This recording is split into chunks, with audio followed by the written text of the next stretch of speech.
Welcome back to the channel, Manchester United fans. Quick hit: Liverpool 2, Manchester United 2. Listen, we're not gonna even make this video even too long. Huh? We just want to get the main bits of it. And we're gone about business. Listen, Ruben Amorim absolutely knows what he's doing. I'm asking the fans, please have some patience. Back Ruben Amorim, back what he's doing. The structure is there, people. The philosophy is there. He wants more possession of the football and he wants players pressing. He wants high intensity football. Can we just work with Ruben Amorim? It has been a terrible run, and I'll tell you, I'll put my hand up. I'll be the first one to say that I've been disappointed many times, especially as to the way Ruben Amorim has structured the team. I thought the game before the last, he did not use the right players. The system was there, but he did not use the right players. And he absolutely learned from that mistake, having taken Xerxes, having had to take Xerxes off 30 minutes into the match. He has absolutely learned from that. He made a change in midfield. Based on my pre-match prediction, he had brought in Ugarte and Manu instead of having Casemiro and Eriksen. And it worked wonders. Even though Liverpool still played through us, and I think that is something that Ruben Amorim will absolutely need to address. He has had more time now, okay, because the busy schedule, so to speak, is over. So he has gotten more time now to train with the players. So I'm thinking that he's going to work on that. I think he's going to work on the 1-2s. He's going to work on the more on the ball retention. I think he's going to work more on set pieces, right? I think Onana could demand his 18-yard a bit more. We've seen him coming out now a little bit more than before. He was cautious before, but we've seen him coming out more now. Could that be a part of them watching back the tapes and giving Onana some assistance in that area? Ruben Amorim have said it already and made it clear that any player that needs help at Manchester United to get better, that he's there with his team to assist them. Okay? But the structure is already there, and they did brilliantly against Liverpool. Though if you ask me, that game could have been lost early into the match. Liverpool had a lot of chances. I thought Liverpool never had the shooting boots on really for this game. Gakpo missing clear opportunities. Gravenberg, McAllister. Liverpool were just not at 100%. Though they still got 2 goals, Gakpo and Salah, but they were not at their absolute best. And Manchester United, I believe, still gave away a lot of opportunities. We gave away a penalty to Mohamed Salah, which that's a controversial one because VAR, in my opinion, I don't know. The VAR interpretation thing, we must remember that there are referees in the VAR booth. Okay? It's not an automatic system. They are still human beings, still making a call based on what they have seen that the referee perhaps missed. Okay? And that's what we saw when Liverpool got across into the box and it was handled by De Ligt. Controversial, because for me, proximity counts, and it was so close. How could you have given a penalty for that? But the argument always stands. De Ligt's hand was away from his body, and so it was an easy penalty. Right? Salah scored again. Salah is on fire. I hope they give him that new contract if he has not gotten it already. But Ahmad, for me, and Bruno Fernandes, they were brilliant on the day. And Ahmad absolutely got us leveled when Garnacho took on his player from the left side. And again, the left side was an issue for Liverpool. It was clearly an issue for Liverpool. It was our left side, but their right side. So I should say their right side was an issue. Trent Arnold perhaps got caught out a few times. He's considered to be a decent player overall, going forward and also defending.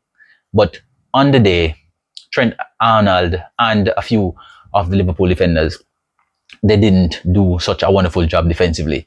And we got a goal, which gave us the equalizer. And then perhaps in the dying moments, both teams got opportunities. Onana was positioned perfectly for a header that went right into his grasp. And then it was Harry Maguire having Xerxes missed opportunity. It was Harry Maguire. Xerxes beat the line beautifully from a pass from Bruno Fernandes. I tell you, Bruno Fernandes, he has an eye for a pass. Xerxes beat the offside trap. He made the right decision, which was supported by Ruben Amorim when asked.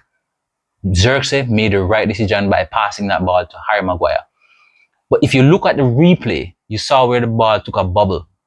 And instead of connecting with Harry Maguire boot, it ended up connected with his shank and he kicked it over the top of the bar. Now, I believe if it was a striker in that position, we probably would have scored. Because a lot of times, crosses, decent strikers understand timing and body adjustments. You understand what I'm saying? Defenders understand marking, aerial duels, those kind of stuff. Maybe if it was in the air, Aaron Maguire probably would have scored, right? He's better with his head than he is with his foot. And so he took a bubble, went over the top of the bar, and that's how that match ended. But Manchester United could have absolutely won that game. It seemed to me like it's a mentality thing because we played Manchester City, we won that game 2-1, right? It took us second half to win the game, but we could have also won this game second half. So it seems to me that when we're playing against big teams, we have our shooting boots on, we have our head screwed on properly. But when we're playing teams that are not so big, so Nottingham Forest, those type of teams, Bournemouth, it's as if we're a bit too relaxed. And that is where I think Ruben Amorim need to get into the heads of the players to say that, listen, it doesn't matter the occasion. We play every game to win. We play every game to get 3 points. And I'm not saying that they're not playing to get 3 points, but I wouldn't necessarily entirely blame it also on the players because Ruben Amorim have been making some poor selections as well. The last game, poor selection cost us that game, right? Having Casemiro and Eriksen in the middle of the park. And I did the pre-match and I said, listen, Ruben Amorim, make sure that you have Kobe Manu and Ugarte in the middle of the park. He did it this time and you saw a difference. The energy was there, the legs was there. And that's what we want to see. Yes, we made a few mistakes. Yes, we're still being played out in the midfield or outplayed in the midfield. We're still a bit too easy to be played through in the middle of the park, still in my opinion. I don't think we're marking players very well either, but that is where it's going to take a transfer window or two for us to get the players in. And I just want to make this point. We could have had more goals. Liverpool also could have had more goals, right? Delot got a chance on the left side when he crossed the ball into the box that Ahmad was trying to make us see. He had to try and, contort his body to get to that opportunity, but it never worked out. And so Nuno Mendes, our left-footed left wing back, is going to be perfect for this system because what you get with that is accuracy. Delot had to cross that ball with his weaker foot. That's why he lost accuracy. And perhaps again, we need to work on timing. The timing in terms of the run onto the balls is not good. So I think Ruben Amorim could do some more drills in crossing situations and have the players finish. I think he could do a bit more of that. All right, but overall, a decent game. It's one more for Liverpool. In terms for Salah, one more. The guy just keeps scoring. I hope them give him that contract. And Rasmus Højlund, I think you could take a leaf out of Martinez book. Yeah, man. That finish from Lisandro Martinez, his second goal ever for Manchester United, into the roof of the net, was sublime. That's how Rasmus Højlund should have finished when he kicked that tame effort against Alisson, which he saved. He needs to be more lethal. But overall, a decent game for Manchester United. All I want Manchester United to do now and Ruben Amorim is to continue in the same fashion. I'm asking him, please, Ruben Amorim, please do not change anything about this structure. The players that you play for this game, please do not change anything. I know you're big on rotation, but we don't want no rotation for the next 3 games, please. Not so much. Okay? This is the formula, I think. Stick with it. That's what you did with Manchester City. You changed the formula and you went on a 3-game losing streak. Please do not do it. Get some momentum behind the players and then we take it from there. We'll move forward onto the next match. And then when you start to level out things, then we can change formation. Remember, we're very close to the relegation zone.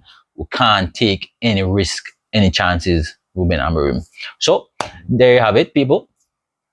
That's the end of the video. Should I say it? I've done some 7 and not more 7. Thank you for watching the video. And I'm out.